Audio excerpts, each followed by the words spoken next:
कहाँ गुरुदेव, क्या ढूंढ रहे हो भाई? अरे सांप को कहाँ पे छोड़ा जाए, कौन सी अच्छी जगह है सांप छोड़ने के लिए, ये देख रहा हूँ। क्यों, यहाँ कहाँ हो गया आप तो? अरे वो आदेश नहीं देखा आपने कि डीपीआई का? डीपीआई का कि अब शिक्षक को जो है सांप बिच्छू भी जो है विद्यालय प्रांगण से निकालने होंगे। अच्छा, हाँ। तो आप तो उस टीम से आते हैं क्या जो सर्प रक्षा दल के तौर पे काम करती है? तो हम तो उस टीम से आते हैं, लेकिन बाकी शिक्षक उस टीम से नहीं आते।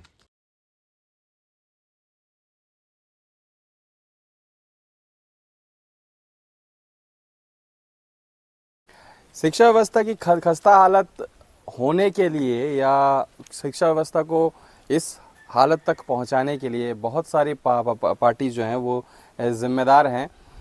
लेकिन अभी कुछ समय से शासन के जिस प्रकार के आदेश आ रहे हैं, शिक्षकों को जिन कार्यों में लगाया जा रहा है उनको पढ़ाना छोड़ के बाकी सब करवाया जा रहा है। चुनाव ड्यूटी से लेके एसआईआर से लेके जाति बनाना और बच्चे का आधार कार्ड बनाना वगैरह वगैरह, यहाँ तक तो फिर भी ठीक था।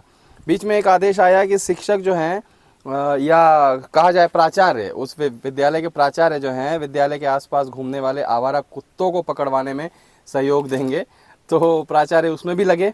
अब एक और आदेश आ गया है जो इससे भी ज़्यादा विवादास्पद है। उसमें लिखा है कि शिक्षक और प्राचार्य विद्यालय के आसपास घूमने वाले मवेशी, गाय बैल, इनको भी पकड़वाने में हेल्प करेंगे या इनको भगाएंगे, और सांप और बिच्छू को भी जो है विद्यालय प्रांगण में घुसने से रोकेंगे। अगर घुस गए तो उनको विद्यालय प्रांगण से बाहर निकालेंगे। ये आदेश कितना विवादास्पद है, मैं आपसे जानना चाहूँगा, और क्यों विवादास्पद है? भारत की 95% से ज़्यादा जनता इस बात से बिल्कुल अनभिज्ञ है कि सांपों को पहचाना कैसे जाए। आज भी बहुत सारे हमको ऐसे कॉल्स आते हैं जहां रसल स्वाइपर को अजगर कहा जाता है, वुल्फ स्नेक को करैत कहा जाता है, धामना नाग हो जाता है, नाग कुछ और हो जाता है। और ऐसी परिस्थिति में आप शिक्षकों को अगर स्नेक्स को रेस्क्यू करने को कहें, जो उनका काम कतई नहीं है और बहुत ज़्यादा डेंजरस लीथल है, क्योंकि गलत आइडेंटिफिकेशन से उनकी जान निश्चित रूप से चली जाएगी। इलाज की क्या व्यवस्था है हम जानते हैं, और चूँकि हम अभी सड़क पे हैं तो थोड़ा आगे हो जाते हैं। और ऐसी परिस्थिति में मुझे लगता है कि आदेश बहुत जल्द वापस होगा, लेकिन जब तक जैसा है, एक चीज़ हम जो कर सकते हैं, क्योंकि हम उस टीम को बिलोंग करते हैं जो वाइल्ड एनिमल्स के लिए काफ़ी समय से काम कर रही है, और प्रायोरिटी बेस्ड हमारा काम स्नेक रेस्क्यूज़ का भी होता है। बहुत बार हमने स्कॉर्पियंस को भी रेस्क्यू किया है। स्कॉर्पियंस भारत में तो ऐसे बहुत ज़्यादा नहीं है जो डेडली हों, लेकिन सांप तो हैं जो डेडली साबित होते हैं। और जानकारी के अभाव में लोगों की मृत्यु होती है, उनकी अपनी मूर्खता के कारण ये घटनाएं जो हैं वो बढ़ चुकी हैं, और अब इस आदेश के बाद लगता है इसमें और भी इजाफा होगा, बढ़ोतरी होगी। बिल्कुल, भारत एक ऐसा देश है जहां दुनिया भर के 60% स्नेक बाइट से होने वाली डेथ जो है वो भारत में रिकॉर्डेड है।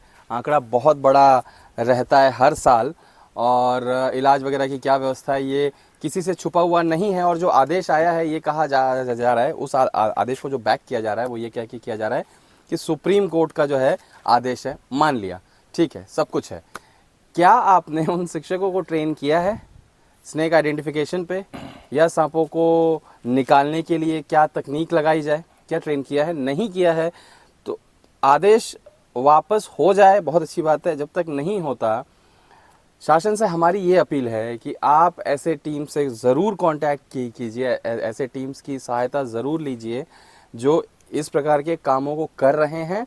और अगर आप वाकई में शिक्षक से ये काम कराना चाहते हैं तो प्रॉपर ट्रेनिंग तो होनी चाहिए, प्रॉपर ट्रेनिंग दे दीजिए। जैसे मेरा सवाल अगेन यहाँ पे आएगा कि भाई अगर उनको इस काम की आप ट्रेनिंग देंगे, और ये काम ऐसा है जो 10 दिन 15 दिन वाला नहीं है जी, कई साल लग जाते हैं। और बहुत से ऐसे लोग भी हैं, रेस्क्यूअर्स रहे, जो 15 साल 20 साल का अनुभव रहा और एक झटके में एक गलती से उनकी जान चली गई। जी, जी, तो बिल्कुल। क्या आपको नहीं लगता कि प्रॉपर ट्रेनिंग होने के बाद भी इस काम में उतना ही रिस्क होगा और इस प्रायोरिटी पे कोई काम नहीं करेगा कि आप उसको टचलेस रखिए, Obviously। आप सेफली काम करिए? कहीं ये तो नहीं होगा कि अगेन वो, अभी जैसे हाल फिलहाल में एक घटना हुई कि एक यूट्यूबर थे, शायद 10,000 की शर्त पे उन्होंने किसी को बाइट करवाई और उस व्यक्ति की मौत हो गई। तो कहीं ये वाला सिनेरियो तो यहाँ डेवलप नहीं हो जाएगा कि भाई टीचर्स ये वाला काम भी करने लगे? ऑब्वियसली अक्षय जी, मैं तो ये कहता हूँ कि जैसे टीचर्स की बाकी ट्रेनिंग होती है, सतत तौर पे जो ट्रेनिंग चलती रहती है, जो तय किया गया है कि साल में 100 डेज जो है वो उनको ट्रेनिंग करनी है, 50 डेज जो है वो उनको ट्रेनिंग करनी है, साल दर साल आपको इसको भी ट्रेनिंग का हिस्सा बनाना होगा। जैसे आप BLO बनाते हैं, ALO बनाते हैं, चुनाव की ट्रेनिंग कराते हैं, जाति बनाने की ट्रेनिंग करवाते हैं, अलग अलग प्रोग्राम्स के लिए ट्रेनिंग कराते हैं।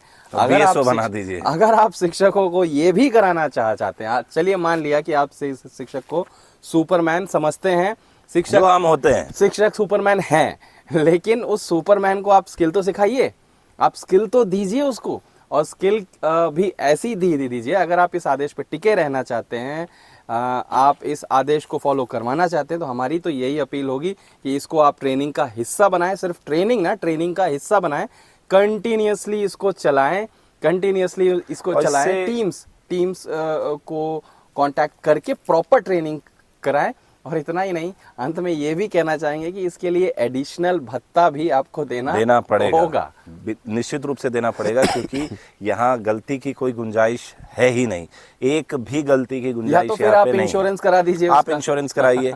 और रही बात ट्रेनिंग की, तो बस्तर और दंतेवाड़ा साथ में सुकमा जिले के लिए हमारी टीम हमेशा अवेलेबल है। तो यहाँ के जो भी डीओज हैं वो वीडियो देख रहे हैं, हम अपने स्तर पे हमारे डीओ साहब से संपर्क करेंगे और इन तीनों जिलों के डीओ से हम संपर्क करने का भी प्रयास करेंगे। साथ ही ये अपील भी करते हैं कि अगर आपको आपके क्षेत्र में इस तरह की प्रॉपर ट्रेनिंग चाहिए तो हमारी टीम से आप संपर्क कर सकते हैं। जो आपके ज़िले के रेंजर्स हैं और DFOs हैं, उनके पास हमारा नंबर है, तो आप उनसे हमारा नंबर लेकर हमसे संपर्क कर सकते हैं और प्रॉपर ट्रेनिंग मुहैया कराई जाएगी। ये हमारा आपसे वादा रहेगा। जी बिल्कुल। और न केवल ट्रेनिंग बल्कि पोस्ट ट्रेनिंग जो फीडबैक्स होते हैं या उसके ये एक ऐसा फील हो जाता है, अक्षय जी हमने इस पे काम किया है और कर रहे हैं, तो हम जानते हैं कि इसमें ट्रेनिंग के बाद भी जो है सतत तौर पे हमारी सहायता वहाँ लगती रहेगी। और हम ये भी आश्वासन दिलाना चाहते हैं कि जिस भी आप ऑर्गेनाइजेशन के थ्रू हमसे जुड़ेंगे, वहाँ तक हम अपनी सहायता जो है सतत तौर पे पहुँचाते रहेंगे। धन्यवाद।